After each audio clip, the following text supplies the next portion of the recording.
you're here because it's really important to show solidarity about all what we're doing.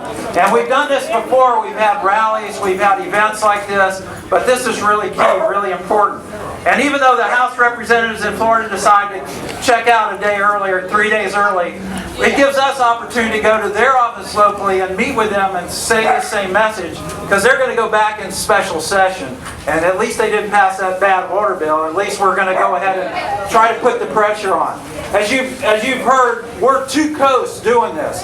Not only here in Martin County, right here on the St. Lucie River, but also on the West Coast in Fort Myers. Our counterparts over there right now are doing the same kind of gathering, because they get, in Caloosahatchee and Fort Myers, they get just as bad discharges. Sometimes twice the water goes there as much goes here.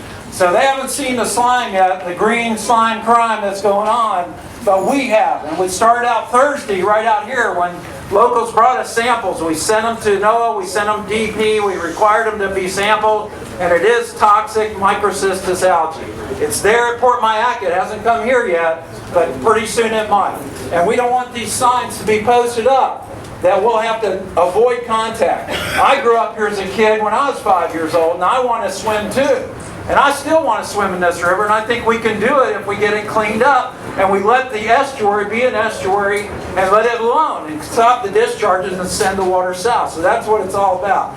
What we're going to do is just kind of have quick introductions. We've got a lot of great folks here, but I'm going to introduce Jason DeToy. He's the Everglades Law Center Executive Director. He's also with the co-chair of the Everglades Coalition. And we got a couple elected officials here. We're going to say a few words because we've had over 25 elected officials sign on letters to the governor, to the state legislature about this issue and want to get the water south. And they're not just from here. They're from Miami and other places. And we've also got over 11 resolutions signed by government officials, including City of Stewart and others, so Martin County. So we're going to hear from a few of those. You know, Governor Scott came here back in August in 2014. And his was the only time that he advocated about the environment.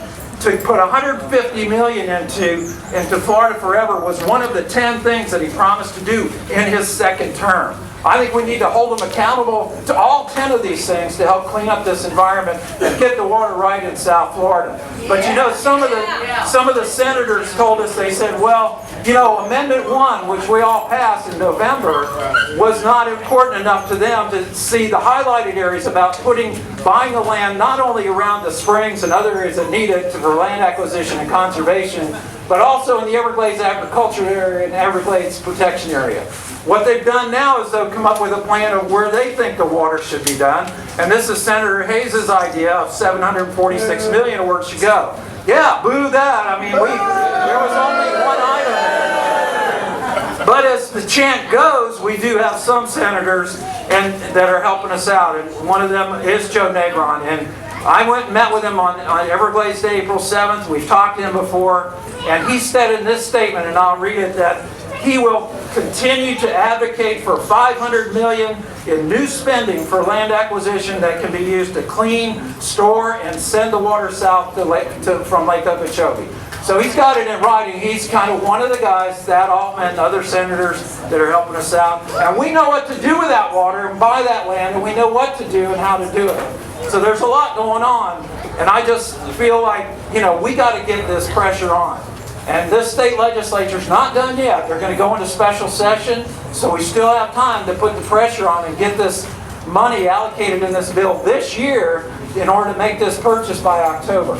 We don't want muck to continue in this river either. There's tons of this out there, and I'm just sick and tired of it. So we need to really buy this land, send it south, and up. This is where we want to go, right south of the lake. The lake used to flow naturally to the south and through the Everglades very slowly while it treated the water. It got very clean. By the time it got to Florida Bay, crystal clear water. The 10,000 Islands National Estuary was a beautiful system. But now it's been stopped and polluted, and the agricultural interests south of the lake have taken up the water supply and the drainage they need for that agricultural industry. All we're saying is we want some part of that in order to send water south. I have nothing against agriculture, but I do have something against blocking that flow so it naturally goes south rather than east and west to our estuaries.